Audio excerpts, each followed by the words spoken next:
I've got only to the that I read.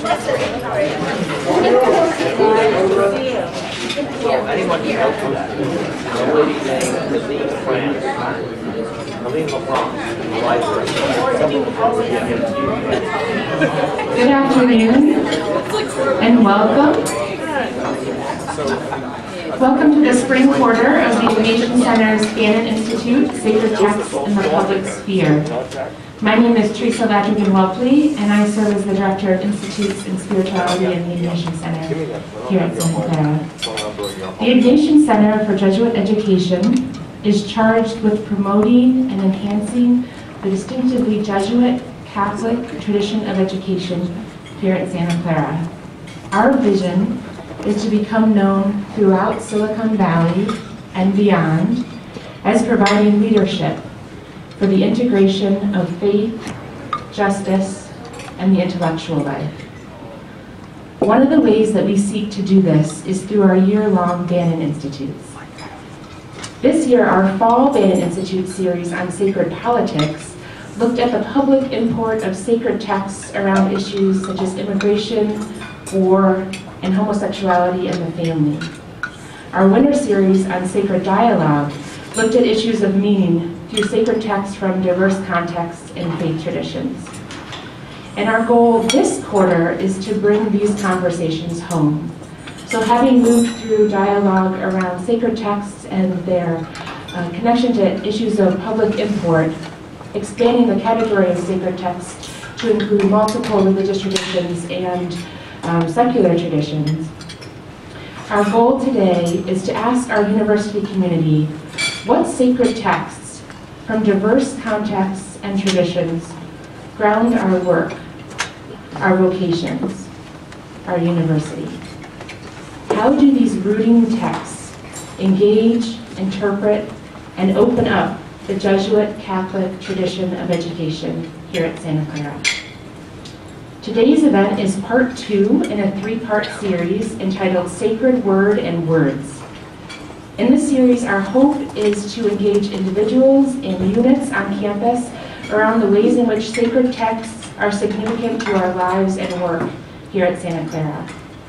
In the first event of this series, about 2 weeks ago, we invited a panel of university leaders to reflect on the sacred texts that inspire and ground the work of their units at Santa Clara.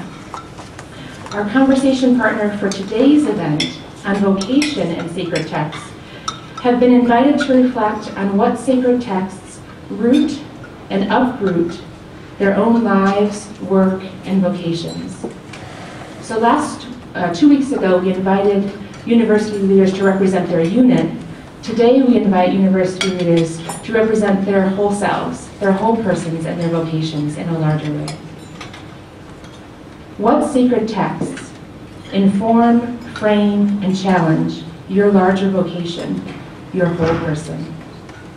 We have invited Godfrey Mungal, the Dean of our School of Engineering, Michelle Tang, a senior environmental science major and urban education minor, student initiatives intern in the Office of Sustainability and director of the Multicultural Center on campus, and Elspeth Rosetti, our director of the Career Center on campus.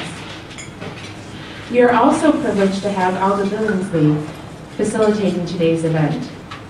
Aldo Billingslea has been at Santa Clara for 19 years and serves as associate professor in the theater and dance department. He has appeared in and directed multiple Santa Clara University productions and regularly teaches courses on acting, voice, multicultural theater, among others. Notably, he has also taught Shakespeare at San Quentin, a course in which Santa Clara students mounted a Shakespearean play with inmates at San Quentin State Prison, proudly sponsored by a Bannon branch from the Vocation Center.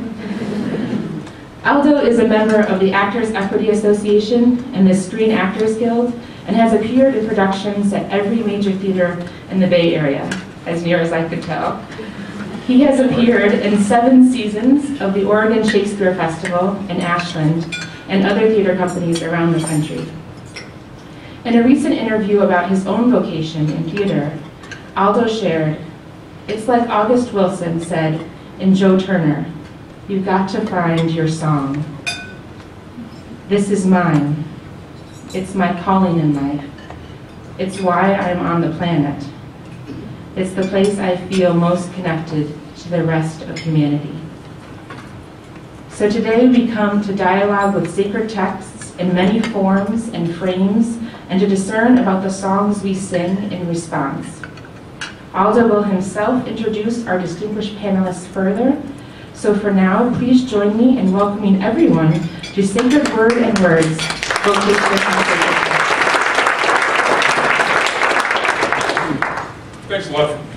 Thanks a lot for being here, everybody. Because if you look at the schedule, we have allotted 10 minutes for general conversation at the end of this event. We'd like to leave a little more than that. I'm going to be really brief and actually skip a portion and not really introduce anyone else, because I feel like we just got introduced, and to be honest, she said everything that I was going to say about these people, so I have nothing else to add. I've actually only been here 15 years. I appreciate the fact that you feel like I've been here longer. That may not be too flattering, but that's okay. And I would like to jump into our first question about what makes a text sacred. What elevates a text to the point where we feel it's a sacred text? What makes it that special? And we're going to jump on into that. And again, because I want to leave us some time to take general questions from the floor, we're going to try to have most of the conversation centered up here, and then we'll come out to you all who are so knowledgeable about the subject as well. So, what makes the text sacred? What can you tell us a little bit, Michelle, about the text that you chose and why you feel it's a sacred text? First off, I want to thank the Vocation Center for having me be the student voice on a panel about vocation, as I'll be graduating in a few weeks. But I chose the text by Rachel Redman called "In the Service of Life," and I also want to thank the Vocation Center for introducing me to that text my sophomore year, when I was preparing for a spring break immersion trip with the Coldenbach immersion program. And I also read it again before I embarked on my Donovan Fellowship in Vietnam that same year. So I chose this text because I believe that this text gives me purpose and also gives me a chance to reflect. I've read it multiple times in that same year, my sophomore year, reading it right before I went to East Los Angeles, and then reading it once again before I went to Ho Chi Minh City, Vietnam, very different areas, but reflecting on the text twice, and ever since has really given me a chance to reflect on what I want to do in terms of my future career as a teacher. So just to give you a background information, after graduation I'm going to be teaching high school science, and so I'm really excited about that, but also very nervous. And one thing that I've done in the past 2 years since reading Rachel Redman's In the Service of Life for the first time is I tend to read it before I apply for any other jobs, just to give me some type of context for why I want to do something, because I really like, I'm just going to read one quote from it, but on the last page, the first paragraph, she says, "Our service serves us as well as others. That which uses us strengthens us. Over time we burn out. Service is renewing. When we serve, our work itself will sustain us." And as someone who's interested in sustainability, I also believe not just in environmental sustainability, but personal sustainability. So making sure that you take care of yourself and make sure that you remind yourself why you do the work that you do, to make sure that at the end of the day, at the end of the week, when it's tough and you just want to go to sleep and relax, that you remind yourself that you get up the next day and what you want to do is there because you chose that profession or that vocation. That's fabulous. You're talking about the balance of serving others, being there for others, but making sure that you don't burn out and that you take care of yourself. And I'm just so blessed to get such great advice from someone half my age. So thank you. I also love the fact that you look at the text. The first paragraph talks about defining service as opposed to helping, and it really talks about, in essence, standing in solidarity with someone, but not diminishing their status by saying you have more status, but just being there with them, and looking at that before you apply for a job. Really, really. Thanks. Godfrey, can you talk to us about what you feel makes a text sacred? Okay, thank you. So everyone has their favorite text, and as you notice, I didn't give you one because to me, to be sacred, it has to go into a very deep part of me, which has to do what I am about, why am I here, and where I came from to some extent, and where I'm headed. So when I was a young person, I think I could have lived most of my life on the adage of do unto others as you would have them do unto you. And if that were converted into a good book, for me it still would be sacred, because it misses some of the other elements that I look for. So for me, as we go through this conversation, you will learn more about not my sacred text, but my sacred images, which will come at the end, and the struggles that I have had. And for me, my life pretty much revolves around the New Testament of the Bible. We'll talk some more about that, and the struggles that I have had with it. So that's the sacred text from which I draw from for pretty much everything that I do. Like I said, I've read lots of good books which fall in the self-help category. They may be with Dr. Phil or something like that. But this, for me, my text can't appear on his show. That's the criterion for it to be sacred. If your text can appear on Dr. Phil, then it loses all sacred quality. I'm not sure if it means that if he says it with his dialect, it goes down in the essence of what he's saying. Elspeth, can you talk to us about what for you makes text sacred? Sure. There are two things for me that make a text sacred. The first thing, and it's a big thing for me, is does it foster hope? So a lot of the sacred texts I can think of are filled with hope. And I always think, you know, if the devil has a face, it's the face of despair. Because despair removes us from any energy to act or to participate in life. And I think Dante, who is, you know, I chose Hero with 1,000 Faces, and in the context of that, Dante Alighieri is one of those heroes. So Dante knew about despair when he put above the gates of hell, lasciate ogni speranza, voi che entrate. So abandon all hope, ye who enter here. And so for me, sacred must be infused with hope, because hope calls us to engage in creation. If we feel hopeful, we want to act, we want to engage. It enlivens us, it calls us to action, it makes us believe that we can make a difference somehow. It also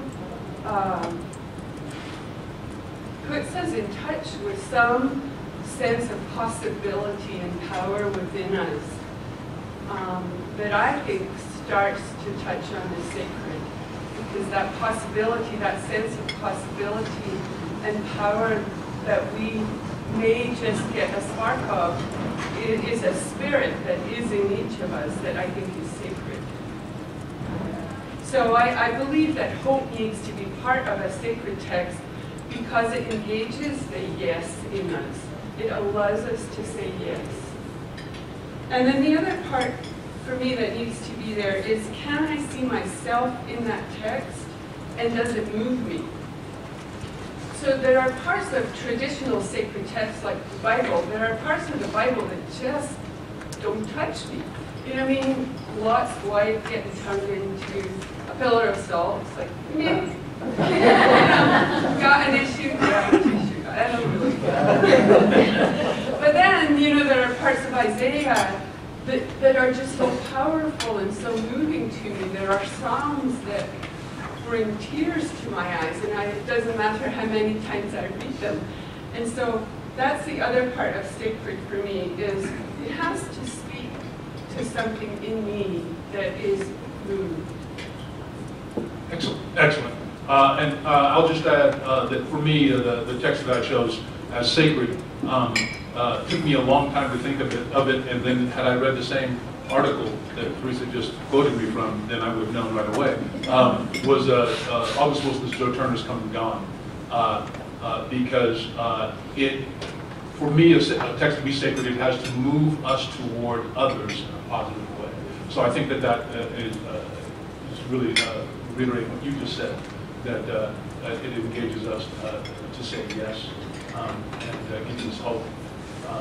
But I think it's about us improving as a group, so things that have us stand in solidarity with other people. A distinct text that maybe you don't think about informing your personal life, but that you use to inform your work life, what you do when you're at work, when you're doing your vocation. What text might that be that you use in that particular environment? Is there one that comes to mind immediately? No, there really isn't any distinction for me between work and personal. There isn't a distinction between who I am and what I do. The things that inspire me, the books, the poems, the music, the things that inspire me are the same. And my actions, they may manifest themselves differently at work, but my inspiration is sourced from the same things. Who I am and what I do are the same. I think that, and I guess that's part of, for me, choosing The Hero with 1,000 Faces, choosing Love After Love with Derek Walcott. So much of it has to do with that alignment, with finding the alignment within ourselves so that what we take into the world then is just a manifestation of our whole person, of who we are. And when we are in touch with the core of that inspiration, and I mean the real meaning of that inspiration, that inspirare, that breath of the Spirit in us, when that is what we take into the world, then I think for me there's no distinction. I'm going to show up the same wherever I show up. Excellent, excellent. So not a great distinction, but because you're bringing your whole self, and that's part of yourself. Yeah. If you were counseling a student, would you be most likely to use one of those texts if you had to pull from a text for advice, or would there be something else that you would use? No, I use the thoughts in that poem. Right. And now Hero with 1,000 Faces is an old book, and I ran across it in 1972 when I was a teenager, and it really spoke to me for lots of reasons, which I think we'll have a chance to get into. But let's see, it's not so much that, I can draw biblical texts and they're very inspiring. There's not a lot in Joseph Campbell that I could pull out and say, well, here are some words that he said that are particularly touching. But it's the concepts and the ideas that I find that resonate with me. The concept of that each student, and I know this sounds silly, but that each of us has that hero within them. And I see my job. So when they come in, a lot of, the Hero with 1,000 Faces has to do with the hero being willing to hear the call and go on the journey. So Odysseus had to leave Ithaca. Go to Troy, fight the war, get lost for 10 years and come back home. So I see our students, what we do with them is we teach them how to leave Ithaca when they don't really want to. They want to stay here. They want to stay the way they are because we've created wonderful things for them. And so my job, our job, I think, is to help them leave Ithaca. And to do that, we have to help them start to get in touch with that hero within, with that spirit that is strong and powerful, that they are just beginning to have some sense of, and to really help them see that they have all that they need for the journey. They have everything that they need to begin the adventure. Excellent. Thank you so much. Godfrey, is there a text for you that informs you at work in a different way than your personal life? Like you just said, there's no difference to me between work and personal life. So as all of you know, I actually had a previous life for 23 years at a private institution. And but there, my work life and my personal life were completely different. In fact, I think that ultimately led to my leaving. So if you think of myself as a container, the analogy then would have been oil and vinegar. Same container, but not allowed to mix.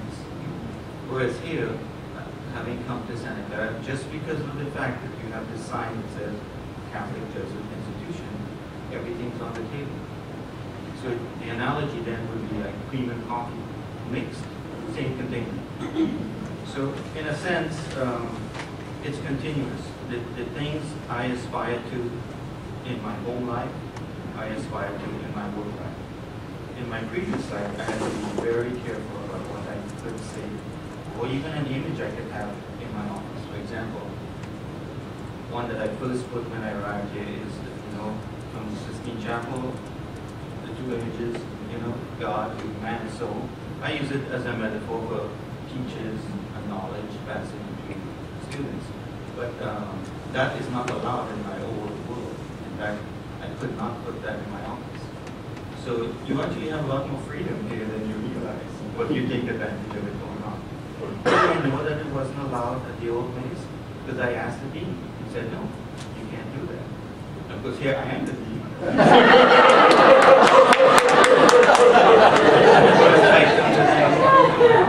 It's good to be the king. So, and of course, Jesuits running around here, so, which is a good thing. So now I don't go around to anyone preaching my beliefs, but I feel it's kind of seamless in a way. The external part of me that you see, sort of my skin and what's inside me, are in harmony from this world, but not in my own. Great. Anything that informs my home informs my work. Excellent. Excellent. I want to move on to our next question and ask, is there a text, and I'm going to come to you, Michelle, to ask you if in the service of life, if for you, is that text able to subsume everything else and work on all fronts for you, or is there another that you think is applicable in every situation that you can always use?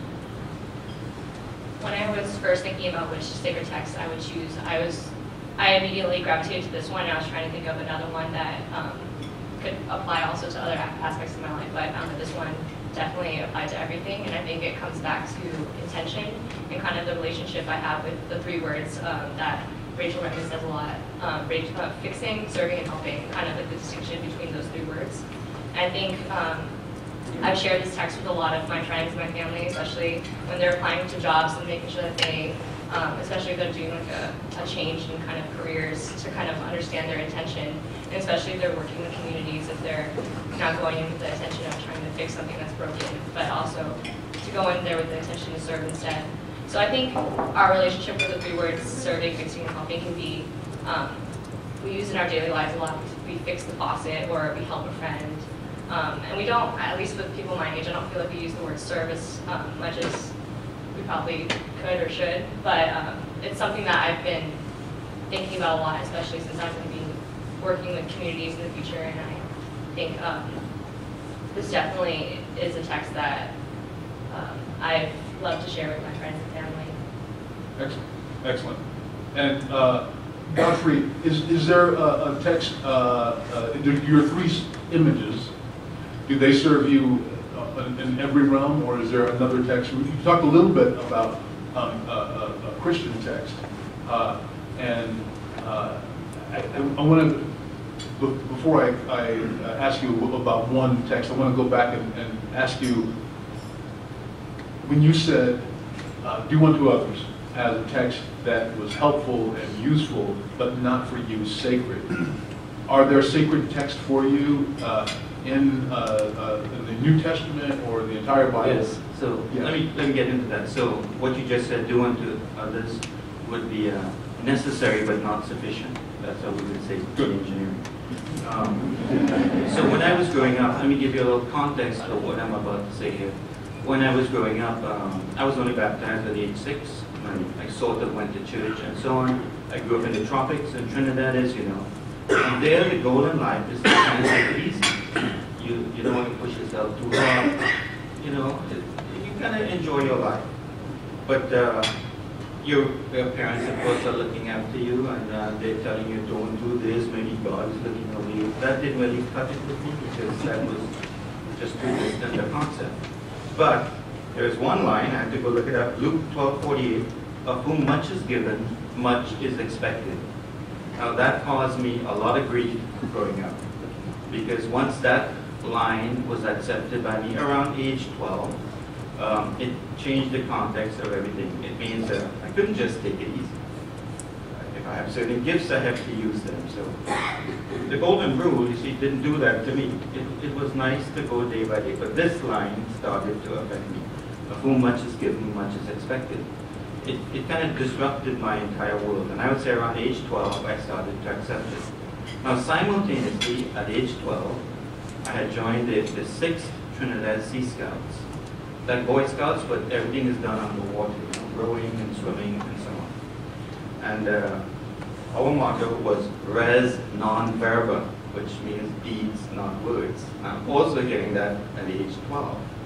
So now my world is really changing because of the fact that when you combine of whom much is given, much is expected, and then you combine deeds, not words, it's kind of turning everything into action. So I would say around age 12, I kind of woke up, started to live as a human, and to think in a forward-thinking way. I also have a tendency to build my whole life around simple lines. So, for example, one of my favorites is John F. Kennedy. You know, we don't do things because they're easy, we do things because they are hard, for example. So lines like that really resonate with me, and those two I gave you, whom and res non verba, is what motivates me. I would say on a daily basis. I don't think a day goes by without me thinking of those. Wow. Okay, all right.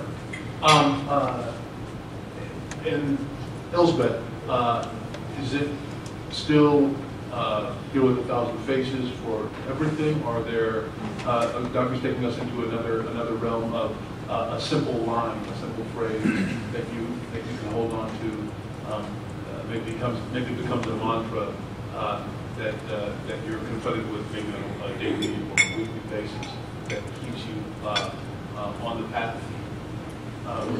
Can you speak to that? Let's see, I don't really have a mantra. I tend to hold bigger pictures. I'm not much for lines. So really the hero story for me works really well. And I didn't know why until I was much younger.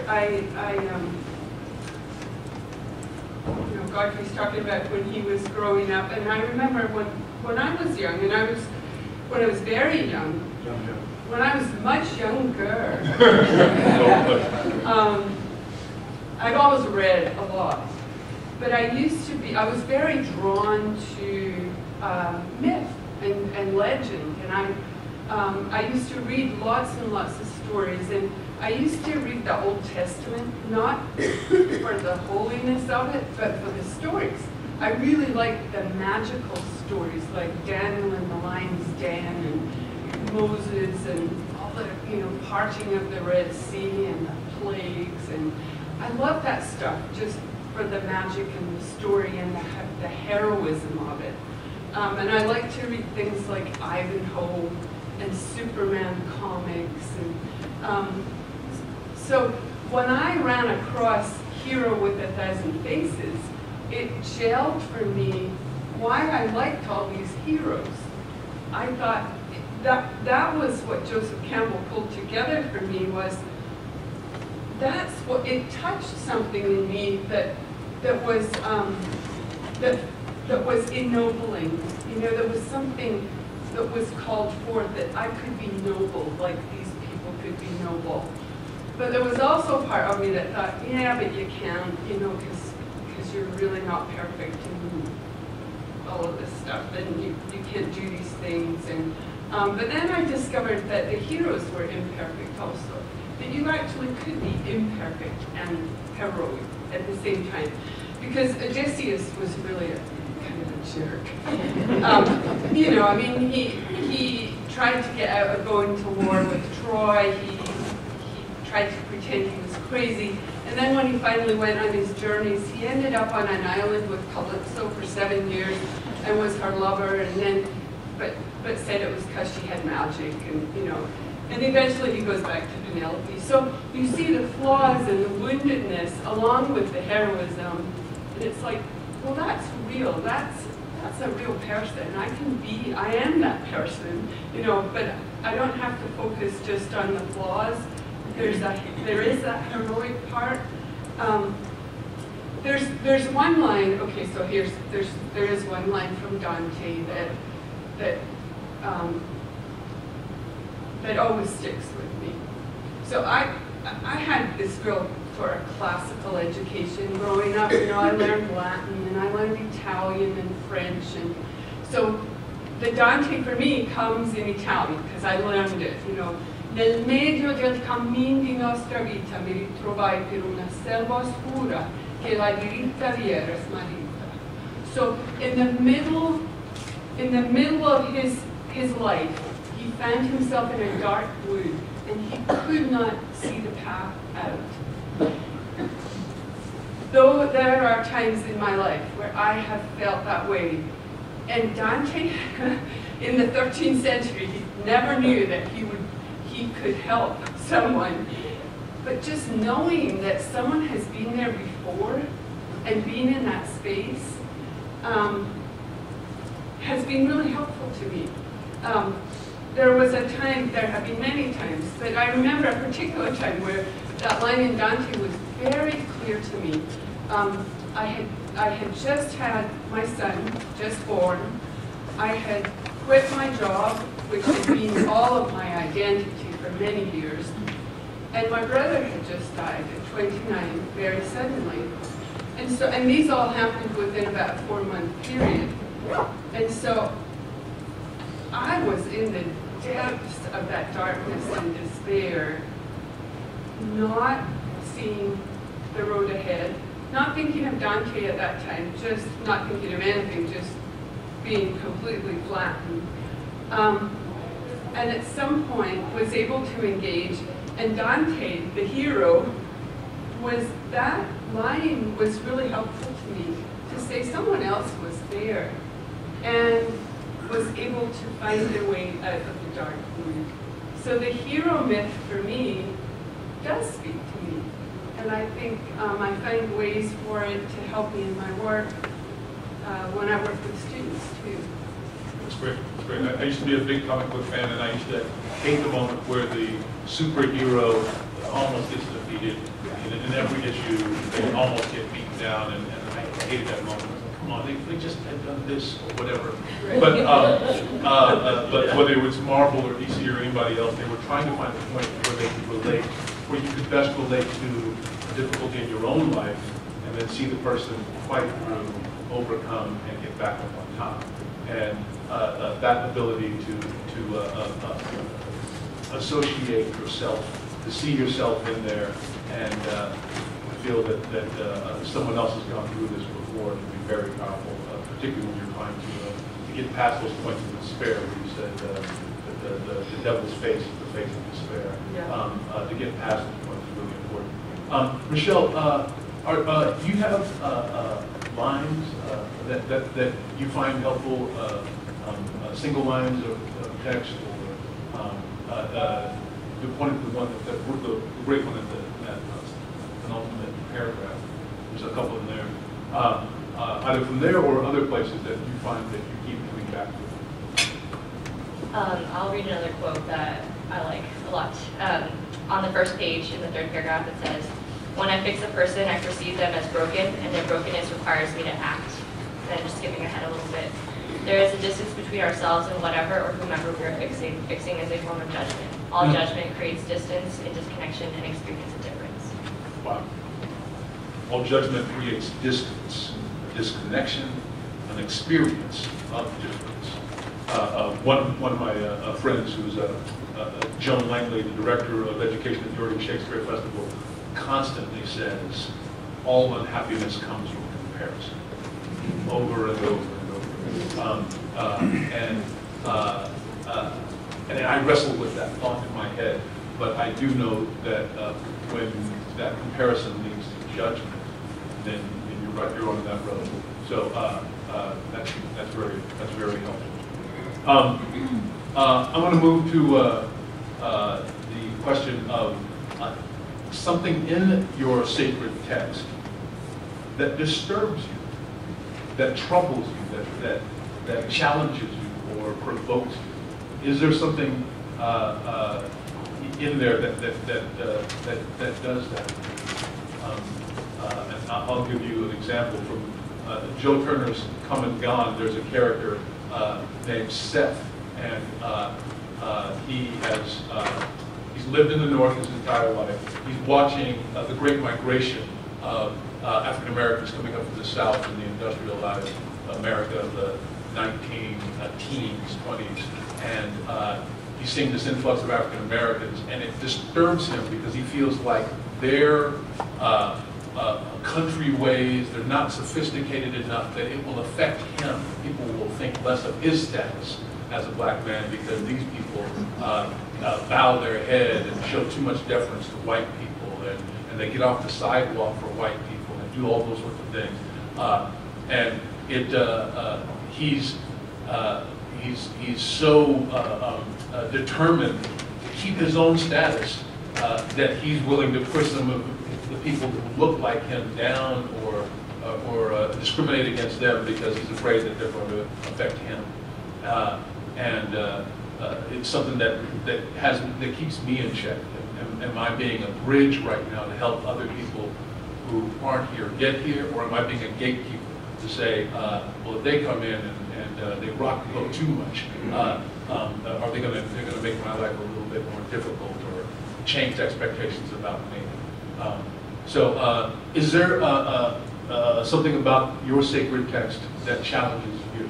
I'm going to start with you, Godfrey. Okay, so this is where it gets interesting for me. So yes, the answer is yes, because as you know, my sacred text is largely the New Testament. And I think because of my science and engineering background, I like things to be consistent. Here's the problem. Maybe that. Okay, so it was around the mid-90s. It was during Lent. And a Jesuit, actually, I didn't even know much about the Jesuits, had come over from Bellarmine, and he was talking to St. Joseph Cupertino Church. And he posed this question. And he was talking about, the Christ's Passion and so on, and he posed the question, how did Judas die? So what's the answer? He hung himself on a tree. Okay, so that's true. That you look it up, it comes from Matthew 27:5. What's the other version? Acts. Acts of the Apostles, right? So now it's very different. He was remorseful, threw away silver, hanged himself on a tree. That's it. To me, it's a good story. Now you go to Acts of the Apostles. What do you hear? He buys a field with the silver. He's plowing it. Falls, cuts himself, and his guts comes out. And all of Jerusalem knew about it. So when I hear this, I'm thinking, wait a minute. This is kind of an important part of the New Testament. You have to have passion, resurrection, then Pentecost to have a church. So it's kind of too inconsistent for me, for my liking. That would be like for example, yesterday I flew down from Seattle. I meet my wife. She picks me up in the car. I say, what did you do in the afternoon? She says, well, I spent time with my friend Martin. They were in the backyard. Now, what if I then find out that she was instead of the mall? That's too inconsistent for me. At least a level of discomfort. So that kind of threw me to a tizzy. A Jesuit did this to me. Threw me to a tizzy around the mid-90s, and I would say I had to spend the next 5 to 7 years with a lot of reading on my own. In fact, that was, like now that I know about Ignatius, that was the cannonball through my leg, which caused me, and I had to do a lot of reading about the saints and so on to kind of find my way through all of that and find things that would kind of repurpose me back to the story. And that's what my images are about. We'll get to that later. But so I come from the category where I have to understand to believe. If I tell this to my son, he says, no problem, I believe to understand. We are like diametrically opposed. I think it's because in science, you know, when you have a law, you can never prove it, but you can only take one example to disprove it. So then you start the question, so if this little story with Judas isn't right, what else wasn't right? You know? This happened, that happened, and so on and so forth. So for me, when you ask the question about what's challenging and troubling, there's a lot. So in your text, you're looking at the Bible, and you find that this isn't true. When you are recuperating, like Ignatius with the cannonball injury in the leg, what other discoveries does it lead to you to within that text? You know, in some sense, through my readings and sort of personal experience and my sort of own path of research, again, with kind of an engineering background in mind, I basically have to say, okay, I'll overlook this, and I won't call it a draw, but I'm more willing to believe what I'm seeing in it. And there are other parts, you know, which I think gave you. Do you remember that scene with Jesus and I think he's calling Nathaniel, and he says, he's calling him, and he says, you saw me under the fig tree, and that's why he believes. Because he's like, how can you have possibly seen me under this fig tree? And he says, well, there'll be lots more amazing things for people to come along and see. So I assume that didn't exclude me. But all the time, that's how I have taken it. So that has been comforting. But I think if I didn't do my research, I would have been on very shaky ground. All right. So do you have any more amazing things that you may see? I hope. Good. Michelle, what disturbs you or unsettles you about text? I'm not sure if something necessarily disturbs me, but I think it challenges me to be responsible. So just for example, a lot of seniors right now are probably thinking about where they're going to be working after college or in the next few years. And I think no matter what type of workplace that you enter, you kind of have this responsibility, especially if you have a sacred text like this that you live by in terms of deciding how you're going to work in that kind of place. But for example, last summer I interned at the Centers for Disease Control and Prevention in Atlanta, a science agency. And like I said, every time I apply for a job, I read this. And so I was thinking, I'm just entering kind of a black hole of the government bureaucracy, not really knowing what I'm going to be working on. But in my application essay, I talked about my immersion experience in the Central Valley of California and how I was playing soccer with 2 of the boys I was staying with, and they had asthma and they couldn't breathe, and then how we went to visit communities and they didn't have streetlights and they didn't have sidewalks, and kind of the struggles that the community was fighting for to kind of have those kind of basic necessities in the communities. And so writing my application essay for a public health agency, I was kind of unsure of whether or not they would take me, but they accepted me, and I ended up doing a placement in community health.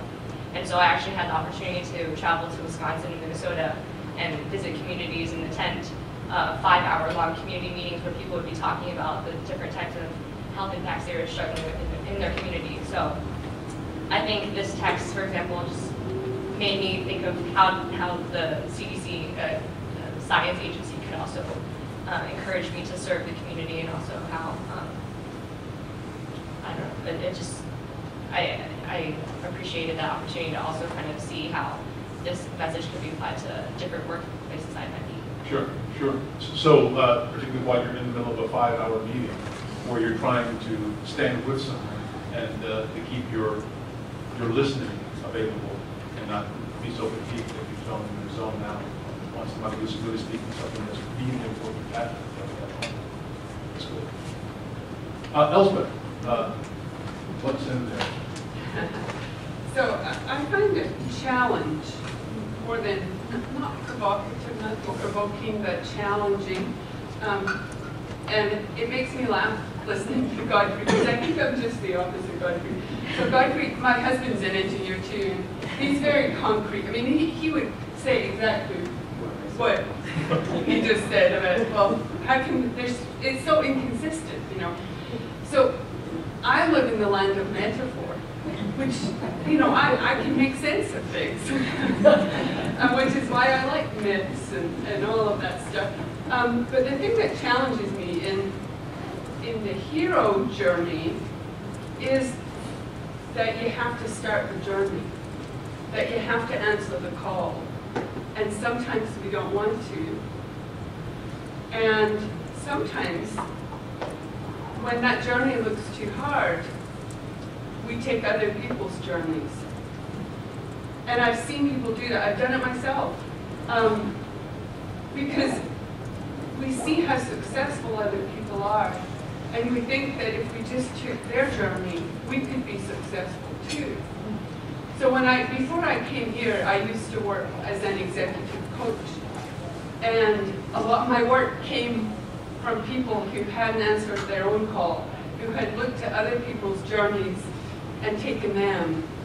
So people that you and I would look at and say, gosh, there's the epitome of Silicon Valley success. Vice president at a very well-known company with major stock options and a wonderful family and a wonderful life. And the reason they wanted to work with me was because they felt empty and dissatisfied and disconnected from that hero spirit that really was their spirit. They had disconnected themselves from it. And so they had taken somebody else's journey. And I think that's the big challenge, is that we're called to take our own journey, and that creation calls us to engage in the way that our spirit can make a difference. There aren't any promises for the outcome, but we're just called to engage. That's good. In August Wilson's Joe Turner's Come and Gone, when he talks about that you've got to find your song, it's important for you to find your song. If you don't find your song, you'll end up on the wrong road. And you'll be the wrong place in life. In order for you to be where you're supposed to be in life, you've got to find your song, and it's right there inside your chest, kicking, ready to get on out. You just got to be able to own up to it and know that your song, wild concept, is you'll know you have your song, and that it's working its full power in the world. When you look up one day and you see the shining man, you see the person shining like there's new light coming out of it. They shine like new money, they shine. Then that song has affected someone else. They found their song, and they're going to go out and do the same thing.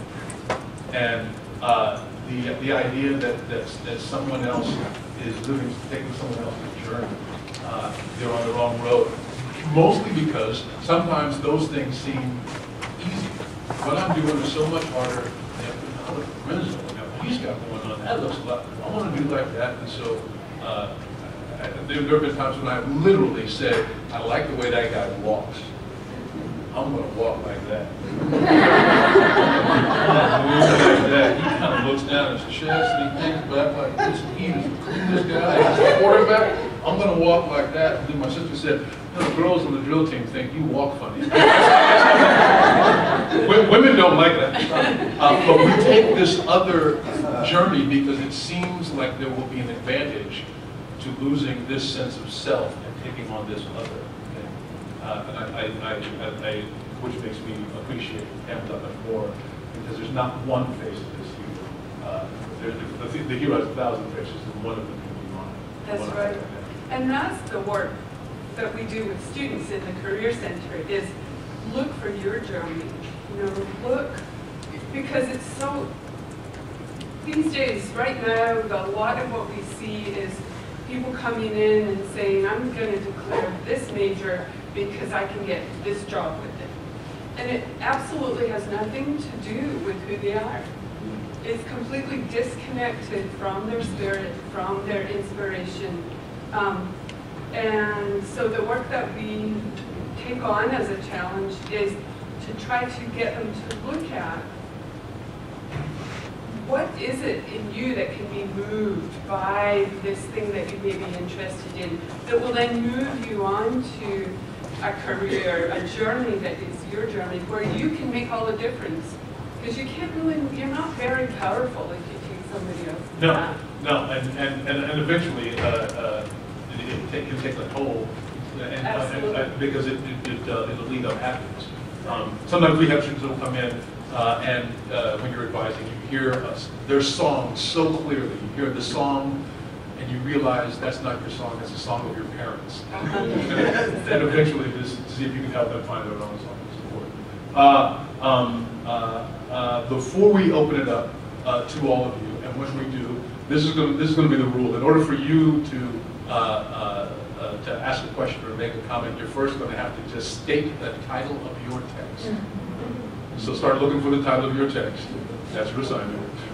So state the title of your text, and then you can make your comments. Think about that. But before that happens, Godfrey, we got to see these pictures.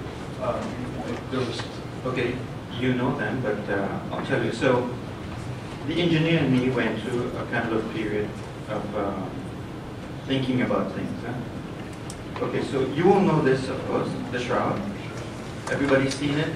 I happened to be at Caltech as a grad student when they were doing the first analysis on it, so I used to listen to a lot of the talks, and there were people there who were very pro and very against. Okay, and of course you know all the details, how it's sort of accurate, 3D renderings and so on. Holland from Jerusalem, mud from Palestine underneath. Okay, but the part that I like next is the next slide.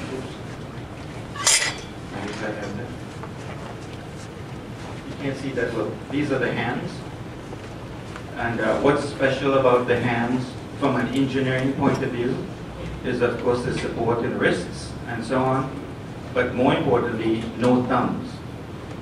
And I actually saw a show one time in which this guy who studies torture and cadavers pointed out that when you drive nails at angles into people, if you stake out your tent, you go at an angle, you drive through nerves, thumbs disappear, and so on. So I'm thinking, whoever had to create this had to be really clever.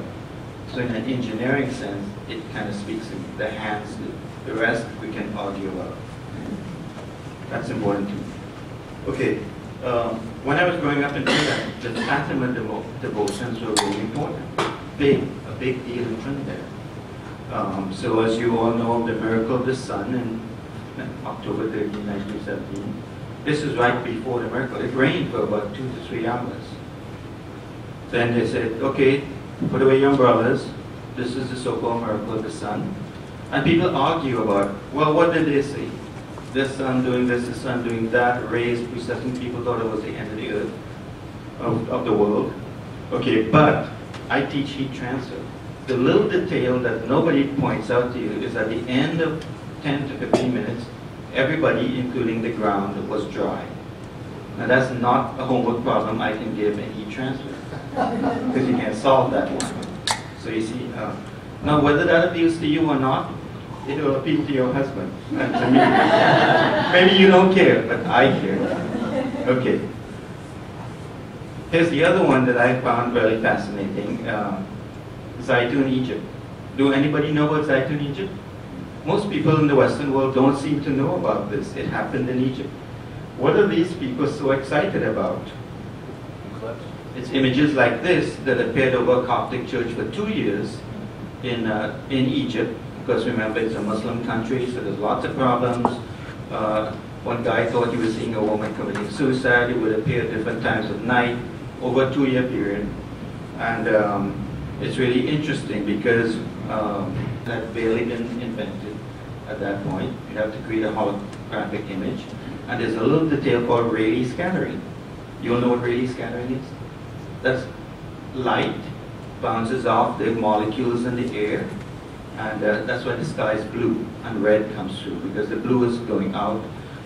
It's why when you're going to buy a car and there's the little arc lamp, you see that faint image going up. That's really scattering that you're seeing. But you don't see that here. An image that moves, doves at night, and so on. Interestingly, I have a member who's on my industry advisory board. He was there for this. He was a young engineering student, like I was at that time. So we just happened to be having dinner the other day, and he told me he was a Coptic Christian, and I said, "Oh, I have looked into Zaitun." He said, "I was there." He was there. So it's not just stuff you can read. So okay, now where does all of this take me? So now I go back to step one, and I say, I'm willing to excuse Judas. Whatever, they screwed that one up. But this maybe greater things can come along that science can look into. That's appealing to me. It gives me some belief in things. And then the other passage I want to quote is that there's that passage. Remember when Jesus is going through the crowd, everybody is jostling up against him, and he turns to his boys and he says, "Who touched me?" I said, "Come on, everybody's touching you." And he said, "No, I felt the power go out of me." I guess it was a woman who had hemorrhoids. Yeah. And so there's that passage in there that says you can't just have faith, it has to be sort of active. I mean, you have to kind of go and take it. So I guess that's the attitude I have taken, that I have to reach in and take what I want rather than hope that it'll come to me. So that's my little path. Does that make sense? Yes. What doesn't make sense is that you were going to, you weren't sure you were going to show us these images? Yeah, because there's all this controversy. This is great. There's all this controversy. Well, that's very helpful. Before we take questions from you all, if you could please applaud this panel.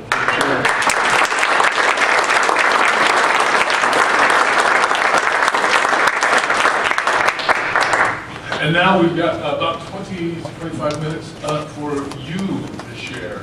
So, Joe, Mr. Godfrey, if you could please.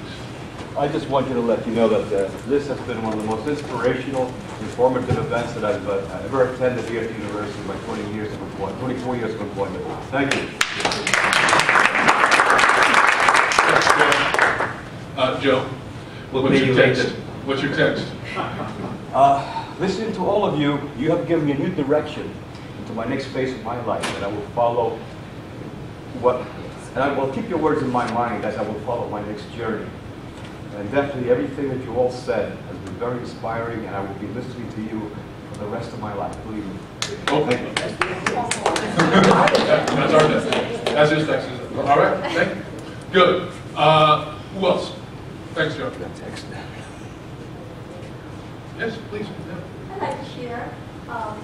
Growing up, I went to a Christian school, and I was very inspired. I decided, two of my friends, classmates, we decided we're going to be missionaries when we grow up.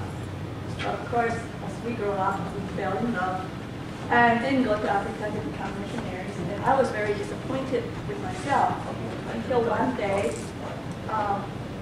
I heard that you can be a missionary wherever you are.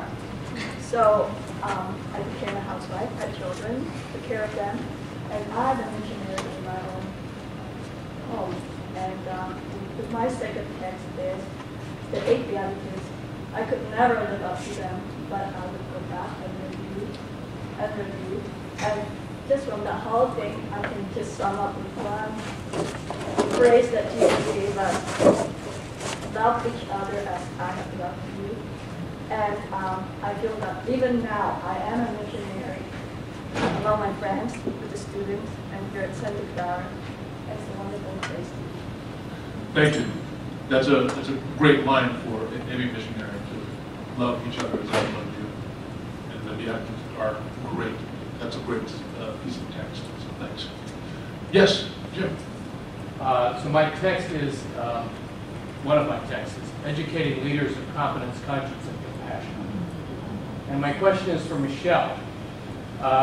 4 years ago, when you were deciding what university to attend, because I suspect that you were admitted to a number of very good colleges and universities. Why Santa Clara, and what were a couple of the other choices you could have made? I actually didn't apply to many other schools. I'm actually from San Jose, so I wanted to stay local. So I only applied to Santa Clara and San Jose State University. But my junior year of high school, I was involved in the Future Teachers program here at Santa Clara, which gives me a scholarship to become a teacher. So that was a big decision-making process about why I chose Santa Clara. And I think Santa Clara supported me throughout my junior year of high school until graduation and afterwards. I think definitely has given me a community of other students of color who want to be teachers. I think that compassion and competence and conscience I've gotten from being around, surrounded by those people, as well as the faculty who supported us, have been really important in my life. Excellent. Thanks, Jim. Your question. Darcy. Thank you very much. Very inspiring and energizing. I was taken by the seeming difference between your presentation about metaphor and with identity in metaphor. And towards the end, you took a metaphorical interpretation of the story of the woman. When I was listening to you, I was wishing some of my students were there, because that's exactly what we are wrestling with, reading the sacred texts and how to interpret them. 2,000 years ago, how does that story become our student? Two complementary methods. And I have studied the Bible. I've never thought of the alternative method that Jesus left homework for examples of the inconsistencies of how scientists have been scientists and people from that tradition have issues that you have found a way. Some of my students are in engineering. You have found a way of the sacred text and work with them as you are to. For Michelle, the whole distinction between fixing and service. That's a take on this case, but we need to make an ethical distinction between charity and justice. And instead of just going to help and food the needy and the poor, how about being with them and standing with them and being of service to them? That's a really insightful text. So, thanks. There's a whole lot there, Teresia, about looking at the metaphor that Godfrey uses at the end, non-metaphorical Godfrey uses to make his points at the end, which really right on point. And the point about helping and fixing and service, and how, for a lot of us, men don't like to ask for directions, because to ask for directions means that someone has to help you, means that someone has to fix what you've not done right, and it diminishes your status. You don't want to be low enough to say, hey, I need help. And sometimes you need someone just to stand with you. So that service is important there. But the other point that I want to make is, what's your text? My text, many texts, but one of the ones that stands with me is the whole question of that's intimated by Michelle's approach, that is serving others,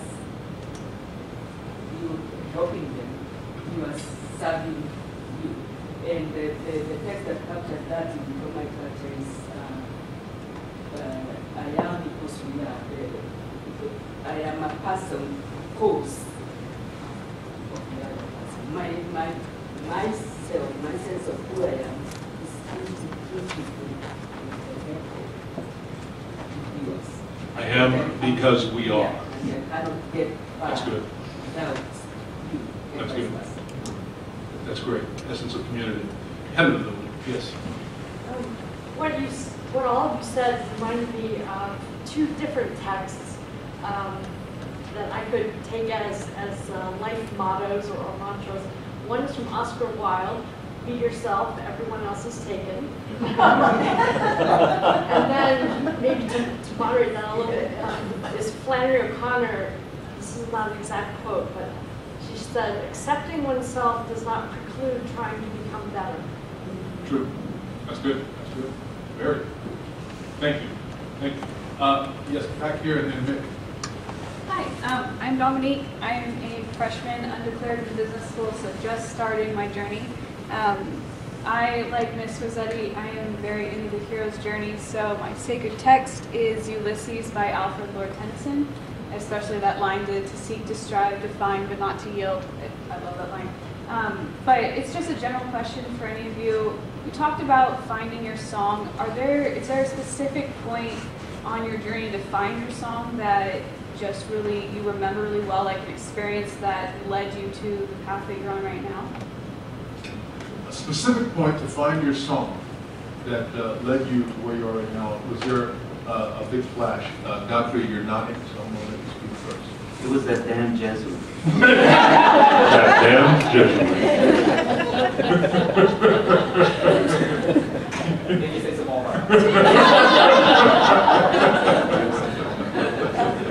That's a complete sentence. It's a whole chapter in a book. Michelle, was there a specific point? Okay. For me, there is not one specific point. There are, if I look back, I can see points along the way where, and they were generally struggle points, so not comfortable. Having to make hard decisions or deal with grief or deal with something very uncomfortable, something that shifted me. And so I can look back, they're almost sacred moments, really, because they're the moments that would cause me to turn inward and say, what now? Who am I now? And in my land of metaphor, I have built little altars at those places. So Steve Jobs in his talk to Stanford a few years ago, he talks about looking back at your life and connecting the dots. And it all makes sense when you look back, you can connect the dots. For me, the dots are little altars because they're sacred moments. But it's the same idea. There have been, it's not one big revelation, it's little small pieces that you adjust your journey as you make those choices and decisions so that eventually you go toward more clarity and more connection with self. Great. So that sometimes it's not just one big flash of a moment. It's little bitty turns that get you on the right road. But it's Damascus, the road to Damascus nonetheless. So I'm going to, it's a great question. And I love the fact that they asked by an undeclared freshman. So good. So keep listening to your heart. And the thing that I heard from Jesuits that was very helpful for me from that damn Jesuit was that your calling, that everyone has in life. And it's that intersection of your greatest gifts and the world's needs, and the point where they meet up. This is what I do best, and this is what the world needs from me. That's it. So keep looking for that. Good. I'm going to throw it to Mick, and I am going to step out in the way, like the Lone Ranger who has overbooked himself and got a phone call saying, we need you right now. So I am going to have to step away. Mick McCarthy, can you jump in and you get this twist? Thanks. Thank you, Aldo. Thank you.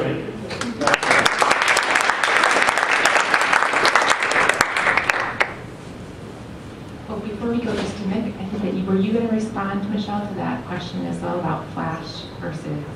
Yeah, I just got to also echo that. I don't think there was really one flash of experience that I had here at Santa Clara. It was a lot of things built up, and when I reread this article or this piece, I always remember the different times that I've gone through, like the different experiences I've had that I've reread it, and it teaches me something new every single time. But I really have loved going on the immersion trips. I went on 2 here at Santa Clara, so to Central Valley, they just continue that one, but East Los Angeles, do the Donovan program, our fellowship. There's a lot of things out there.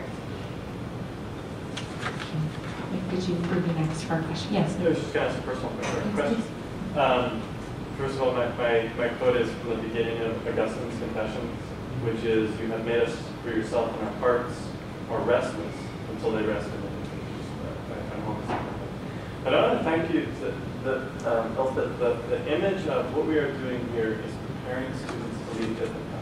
It's like this wonderful way of thinking about what education does.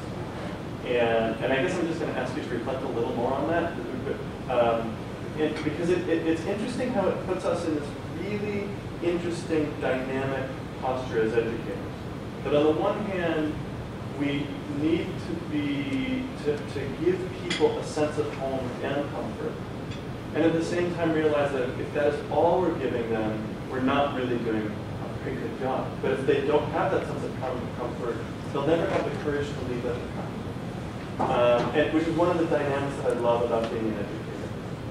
And maybe it kind of comes back to the damn Jesuit, right? Kind of like there is something about the disruption of what that guy said to you that was a really creative moment and not easy. So I'm just wondering how do we, if you have any reflections on how we live out of both sides, the one making a home for people and yet pushing them forward.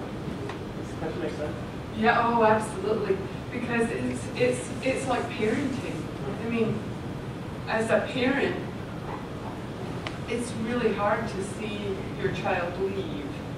So I can feel it very clearly in that way, where we create a world for them that is safe, and we pour ourselves into them so that they can leave. Because we take them along, I think, both as a parent and as an educator. We hold their hand, we take them along on a journey, but really we're making them feel safe enough to take the journey so that they can then take their own. I think there's a big conversation here, and there's a lot of metaphor that could be plumbed, the depths of which could be plumbed. So yeah, I mean, I think it's a dance of having to give them everything that they need. Okay, so here's the other metaphor. So Ithaca's one, but video games. Here's another one, video games. So, and I remember this with my son. This was how I talked to myself when he graduated from Georgetown and immediately left for China. And I didn't see him for 3 years. And so I thought, but this video game that he used to play when he was little, and it was called something like Treasure Mountain.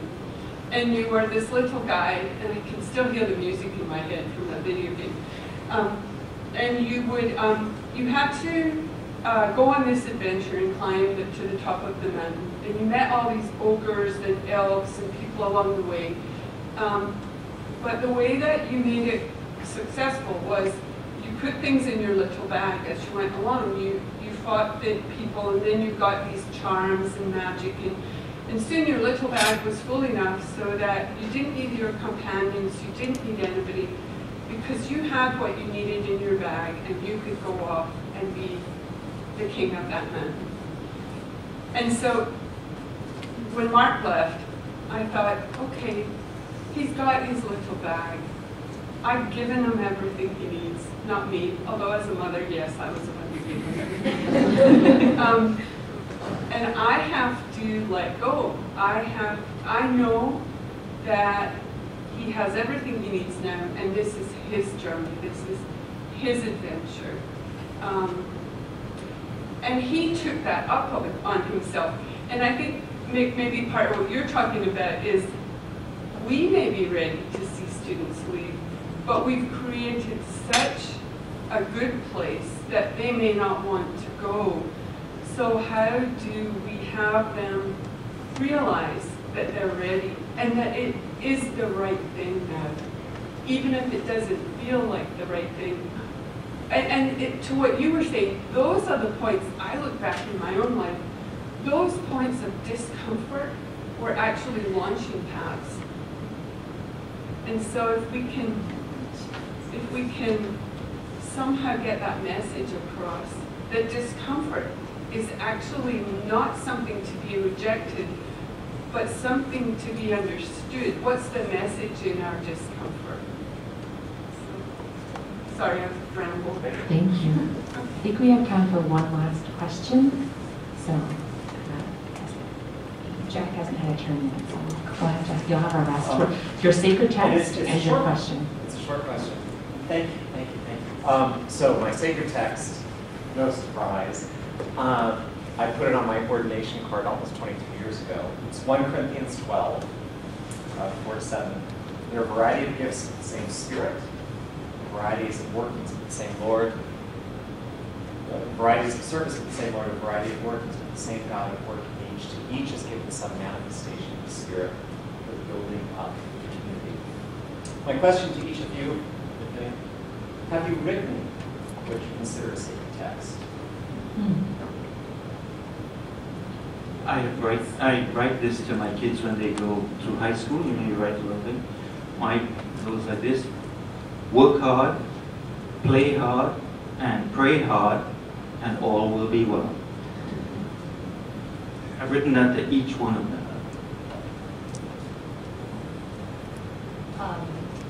Sorry to be so job focused today, but every time I write a job application and I happen to get a job, I like to read it at the end of like an internship or something to kind of see where I was at the beginning, kind of like a baseline, and then kind of see how much I've grown after it. So applying to be multicultural center director, I read my application again a couple months ago, and I felt very, you know, it makes me feel really proud to hear, like, here were my ideas this time last year, and here's what I've been able to accomplish since. So I think that in a way is like a form of a sacred text because it gives you purpose. You write it with a purpose to get a job, and then hopefully you've received the job or you haven't, and you can reflect on it yourself. So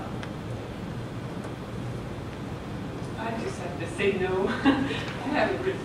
I've written lots of stuff, but I haven't written anything I can think of that would capture what you.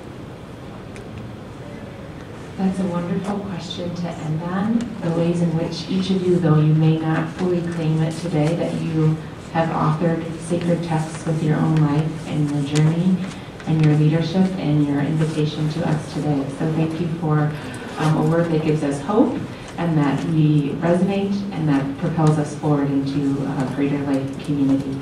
So please join me in thanking our guests.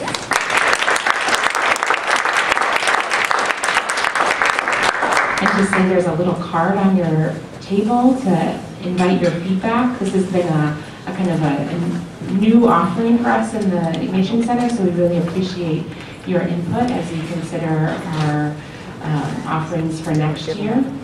And also, the part 3 of this series will be Sacred Texts and Jesuit Identity, and that will be coming up in about 2 weeks.